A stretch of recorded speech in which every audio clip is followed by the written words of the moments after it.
प्रयागराज की राजनीति में जिस करवरिया बंधु की सबसे ज्यादा चर्चा होती है, उसका सिपहसालार उदयभान करवरिया जेल से बाहर आ गया है। उदयभान करवरिया नैनी सेंट्रल जेल में जनवरी 2014 से आजीवन कारावास की सजा काट रहे थे।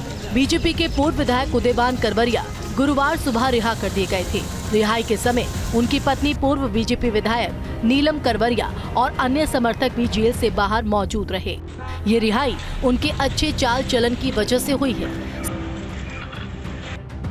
सजायाफ्ता उदयभान की रिहाई की मंजूरी राज्यपाल से मिली। राज्यपाल आनंदीबेन पटेल ने संविधान के अनुच्छेद 161 के तहत मिली शक्तियों का इस्तेमाल कर समय से पहले रिहाई के लिए राज्य सरकार की सिफारिश को स्वीकार किया था।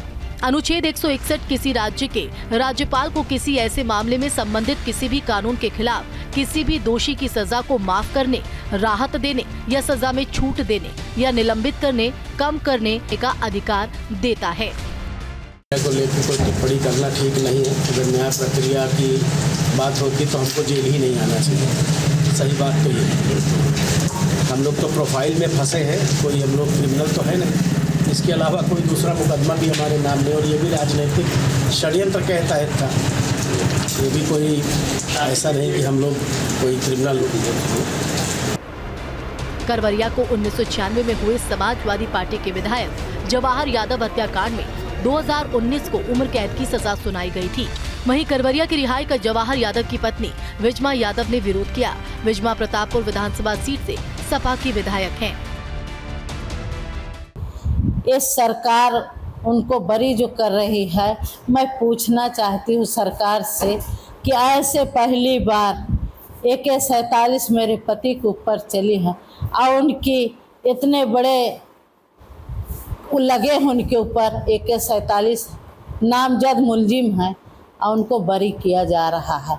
मैं पूछना चाहती हूँ सरकार से कि आज मुझे इतना, मेरे बच्चे छोटे छोटे, हम लोग इतने कठिनाइयों से निकले हैं। मैं इस सरकार से और राज्यपाल से पूछना चाहती हूँ कि ऐसे ऐसे कत्लियों का AK-47 वालों को छोड़ा जाएगा तो बहुत से ऐसे लोग हैं उनको भी बरी किया जाए।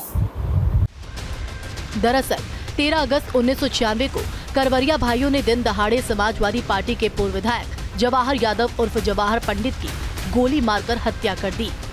ये पहली बार था जब इलाहाबाद में AK-47 से किसी की हत्या की गई थी। इस मामले में कोर्ट ने 4 नवंबर 2019 में करवरिया भाइयों और उनके साथी रामचंद्र त्रिपाठी उर्फ कल्लू को आजीवन कारावास की सजा सुनाई थी। मेरे पति का हत्या हुई 30 साल 96 में, 96 हत्या हुई। आज 30 साल हो गया और 30 साल बाद ये हत्या मेरे पति का, जब मुझे याद आती है मैं उस समय किस कठिनाई से मैंने 30 साल से लड़ रही हूँ और मेरे पति का जो हत्या करने वाले नामजद AK-47 पहली बार सिविल लाइन में चली। AK-47 चलाने वाले उदयभान करवरिया कि आज वो कातिल, मुझे न्याय भी मिला और न्याय के बाद आज भी हाई कोर्ट में अपील है।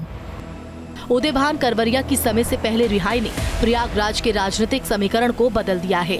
करवरिया के प्रभाव वाले इलाके में बीजेपी की हार और अचानक से उदयभान की रिहाई को लेकर कई तरह की चर्चाएं हैं। उदयभान की रिहाई से प्रयागराज में बीजेपी को संजीवनी सी मिल गई है। साथ ही वर्चस्व की लड़ाई की शुरुआत भी यहाँ शुरू हो सकती है, क्योंकि मौजूदा वक्त में डिप्टी सीएम केशव प्रसाद मौर्य के इर्द गिर्द ही प्रयागराज की सियासत घूमती है।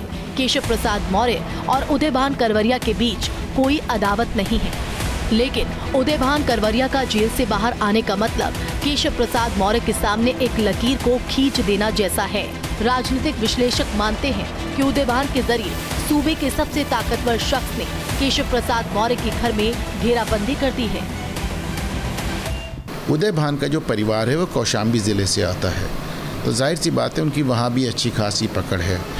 तो कौशाम्बी से लेकर इलाहाबाद संसदीय क्षेत्र तक की जितनी विधानसभा सीटें और शहर की कुछ मिला के तकरीबन 1 दर्जन सीटों का मामला आपको नज़र आएगा, जिस पे उदयभान के राजनीति में वापस सक्रिय होने से असर। लोकसभा चुनाव में मिली हार, प्रयागराज मंडल में कमजोर होता संगठन और ब्राह्मण वोटरों के रूठने की वजह से बीजेपी चिंता में है और उसकी उम्मीद उदयभान करवरिया से है। उदयभान करवरिया ही वो नेता थे जो रेवती रमन सिंह के खिलाफ धनबल और बाहुबल के साथ सियासी नूरा कुश्ती करते थे।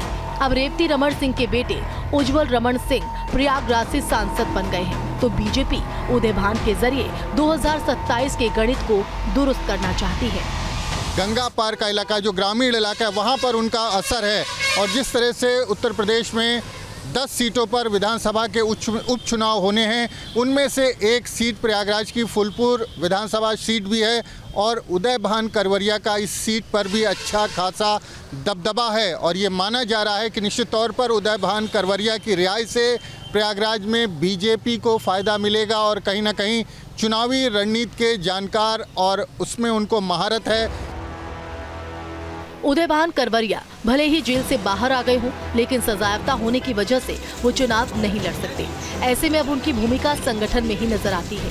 बीजेपी की कोशिश भी होगी कि उदयभान एक बार फिर संगठन में लौटे और पार्टी के जमीनी कार्यकर्ताओं को 2027 की लड़ाई के लिए तैयार करे, क्योंकि प्रयागराज में बीजेपी काफी कमजोर हो चली है। डिप्टी सीएम केशव प्रसाद मौर्य यहाँ से चुनाव हार चुके हैं। ऐसे में माना जा रहा है कि उदयभान प्रयागराज में बीजेपी को दोबारा खड़े करने में बीजेपी का तुरुप का पत्ता साबित हो सकते हैं। भाजपा से जुड़े लोग इस पूरी रिहाई को अपने पक्ष में देखते हैं और उनका मानना है कि उदयभान के जेल से बाहर आने पर प्रयागराज में बीजेपी को निश्चित तौर पर लाभ मिलने जा रहा है।